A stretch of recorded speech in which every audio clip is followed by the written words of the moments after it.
My recommendations are we proceed and finish with the study as we had it scoped here, finalize the access location, talk about some funding strategies that the three agencies can Okay. support. Are you getting what you need from us, the members of the committee? Yes. Okay, good. All right. Well, Mr. Cromie, thanks for your time tonight, and we will accept your presentation and the study. We don't have anything to action. There's no actionable item here, so good to go. All right, 8.5, authorizing construction and expenditure of flag display at the Government Center. Who was that? Ms. Rosenfeld? Thank you, Mr. Mayor, council members. Staff, along with the design committee, was directed from a previous council workshop to research and design a flag plaza for the Belle Plaine Government Center. The design committee and staff have contemplated different options and layouts for the flag plaza while working with contractors who have provided estimates for the project. The final proposed layout and design is included with this memo. If you turn to the second page, you'll see how we've illustrated the concept for this flag plaza. The city received estimates from 3 local contractors. The lowest estimate of $2,580 came from Jay's Masonry of Jordan. Staff recommends providing the contract to Jay's Masonry for this project. In addition to the masonry work from the contractor, the city will be adding wood chips, shrubbery, and lighting to the plaza area. The added cost for the city expense is estimated at approximately $920. The United States, Minnesota, and Belle Plaine flag will be presented in this plaza. These flags and poles have already been purchased by the city. Staff recommends council approval for a not-to-exceed amount of $3,500 for the entire project. With that, a motion would be in order to authorize the expenditure of funds not to exceed $3,500 in the Building Maintenance Fund to construct the flag plaza at the Belle Plaine Government Center. That is staff report. Thank you, Ms. Rosenfeld. All right, council, do you have any questions for Ms. Rosenfeld? I'll make a motion on this. I'll second. Motion by Coop, second by O'Laughlin. Any discussion? Yes. Yes, Mr. Lane.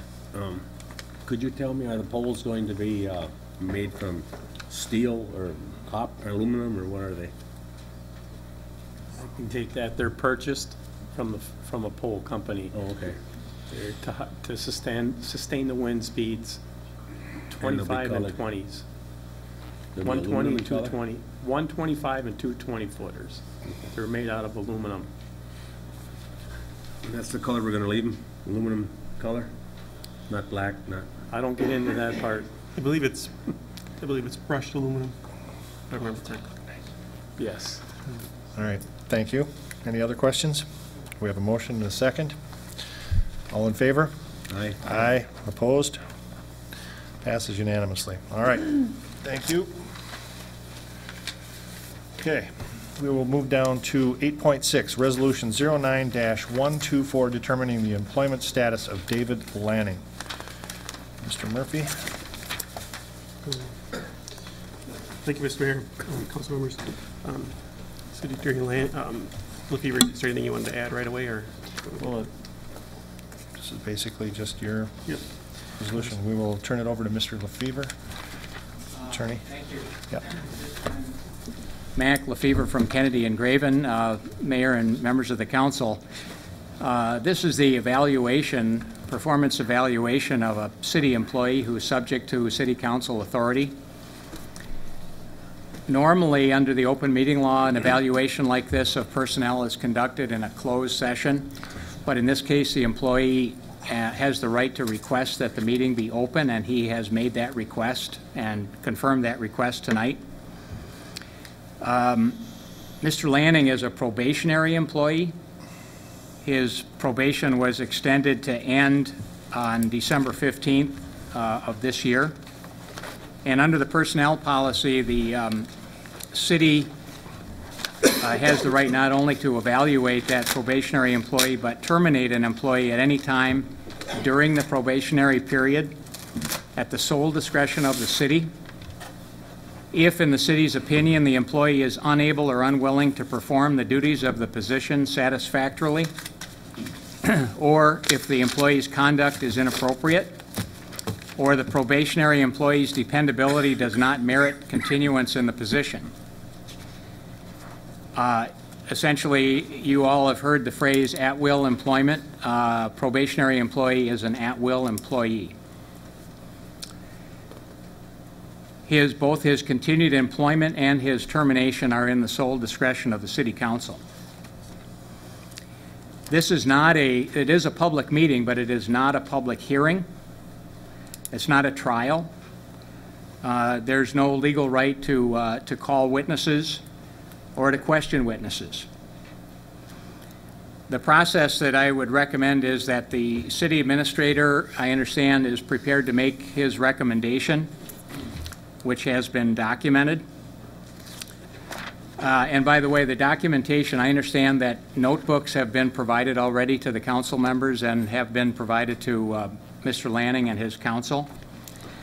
These notebooks contain private personnel data, and they should be treated that way. In other words, the fact that we are having this discussion at a public meeting does not change the fact that those notebooks contain private personnel data. And so what I'm going to recommend is that at the conclusion of the discussion, those notebooks be returned to the city administrator so that they do not get disseminated to beyond the nature of the information. So the city administrator is going to make his recommendation, as I understand it, and then the council, should they so choose, can afford Mr. Lanning and or his attorney to respond, and I would recommend that you provide that opportunity. And then the council can take action. It's important that whatever action be taken before, to be effective before December 15th, because that's the end of the probationary period. And otherwise, I would turn it back to Mr. Murphy. Thank you, Mr. Lefevre. David? Great. Thank you, Mr. Mayor, council members. Again, this agenda item is to present my evaluation of David Lanning's overall suitability for employment at the City of Belle Plaine as police chief. It is my duty and responsibility as city administrator to observe and monitor Mr. Lanning's work during the probationary period and to make a recommendation to the council regarding Mr. Lanning's performance and continued employment with the city. The Belle Plaine personnel policy states that the probationary period is an integral part of the selection process and is utilized for observing and monitoring the employee's work, providing for the adjustment to the position, for securing the most effective adjustment of the employee to the position, and for evaluating the employee's overall suitability for employment with the City of Belle Plaine, and for terminating the city's employment relationship with any employee whose performance does not meet the required work standards. In order to accomplish this task, I have relied on my own observations, information provided to me at my request by police department officers and staff, discussions with members of the Scott County Attorney's Office, and other documentation submitted in the normal course of city business. On June 10th, 2009,